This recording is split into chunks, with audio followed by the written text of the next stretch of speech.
Hello from Emma and me, welcome to this evening's programme. First tonight, they've dedicated their lives to their community sports club, but they could end up paying a high price. Two pensioners from Milton Keynes have been told they may have to pay off debts of up to £200,000. The local council says the money is owed by Milton Keynes Sports Club and it wants the two trustees to pay the money. Now they've ended up in court. Lauren Carter reports. They've been volunteering here for decades. They've watched it develop from just a few playing fields to what's now one of the largest sports sites in Milton Keynes. Trevor Leach and Vanda Joss are both pensioners. They've dedicated many years of service to the Milton Keynes Sports Club, based at Wafton on the Green. Milton Keynes Council claims the sports club has debts of tens of thousands of pounds, and the two trustees are being held responsible. You don't expect to put 50 years into sport in the area for someone to come along and present you with a gigantic bill. Well, it's a gigantic bill, and the fact that we've put lots of time and effort into not only just our own sport, but in sport for everybody. The sports club says it's supporting its two trustees and it's shocked by what's happening. It's absolutely outrageous. It's two people who volunteered to put their lives and all their time and effort into developing a sports club. Trevor and Vanda have had meetings with the council. Both sides have been unable to come to an agreement, so this is where the disputes ended up. They've come to court this morning with a big crowd of supporters, people they know from the sports club, people they know from the community, all of them of the opinion that this dispute has gone too far. I think Milton Keynes Council are disgusting to resort to this. It should really be applauded by the council rather than harassed and harangued. For this to have got to this stage is really sad for sports in Milton Keynes. It all started in 2001 when refurbishment work was carried out on the AstroTurf pitches. Several years later, the council produced a backdated maintenance bill of £50,000. On top of that, it's claiming higher costs of £250 a day. It all adds up to the current total of £160,000, which could rise to as much as £200,000. The case couldn't be resolved this morning.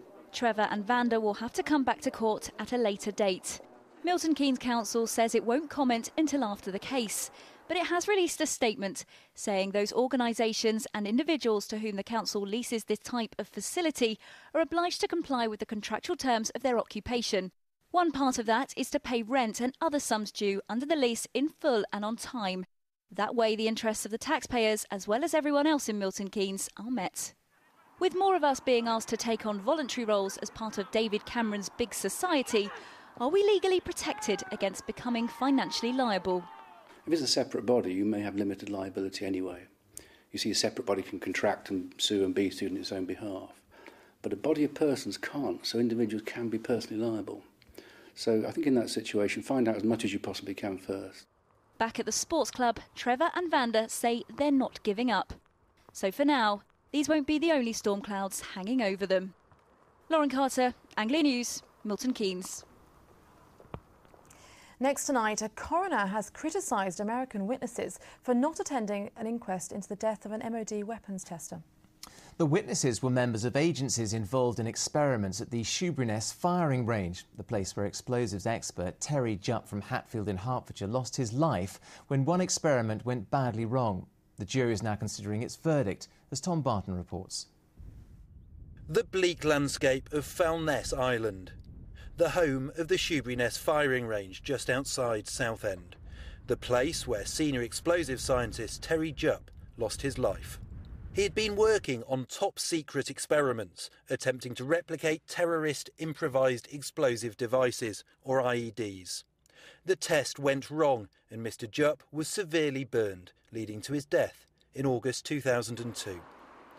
Terry Jupp's family were in court to hear the coroner, Dr Peter Dean, sum up the case. Dr Dean went through all of the evidence that the inquest has heard over the past 4 weeks, and he presented the jury with 14 questions which they need to answer when considering their verdict. They include whether tests could and should have been carried out on a small amount of the fatal mix of chemicals which killed Terry Jupp, and whether Mr Jupp knew exactly what chemicals he was mixing. There are also questions about whether sufficient attention was paid to risk assessments and personal protective equipment.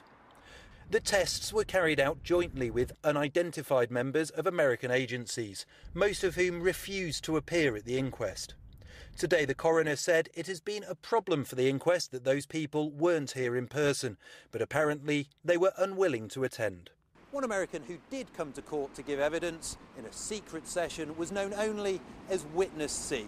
According to the coroner, she surprised the court when she produced from her handbag 3 vials of chemicals. These were the chemicals which produced the fatal mix which killed Terry Jupp. But she wanted to demonstrate that when kept separately, they were perfectly safe. However, the coroner said that this produced a rather rapid reaction in much of the court, especially the chairs occupied by the Health and Safety Executive. Mr Jupp's family have been waiting 8 years for an official verdict, and they still have a few more days to wait. The jury will reconvene on Wednesday. Tom Barton, Anglia News, Southend. Now, the bank holiday weekend is very nearly upon us, and apart from our hopes for good weather, there's one other subject that will occupy many minds over the next 24 hours. And that is the situation on our roads, trains and at our airports. So how's it looking at the moment? Well, I can tell you that everything is running smoothly out of Stansted, Norwich and Luton airports currently, but with more than 130,000 passengers departing from Stansted this weekend and 65,000 leaving from Luton, the airports will be busy, I can tell you. Right, let's take a look at what's happening on the trains at the moment. No major problems reported, just the usual Friday night commuter rush there. So onto the roads. This was the A14 where it meets the M11 in Cambridgeshire. That's about an hour ago. Looking busy, but moving there at least. Right, let's get more now on the current situation. We're joined by Graham Smith, who's the data manager at Traffic Master. Graham, so how's the data looking at the moment then? Well, after a very slow start this morning, the traffic has built up very much from lunchtime. I think the early morning bad weather certainly deterred people from starting their journeys too early. Now the situation is showing signs of considerable movement, traffic movement. We've had delays on the A11 out at Elvedon Crossroads. We've had delays, as you saw earlier, on the A14 at the northern end of the M11. And we're seeing very heavy traffic on the A12 coming out of London. So, Graham, I suppose they are the main pinch points that we should be looking at this evening. They are indeed.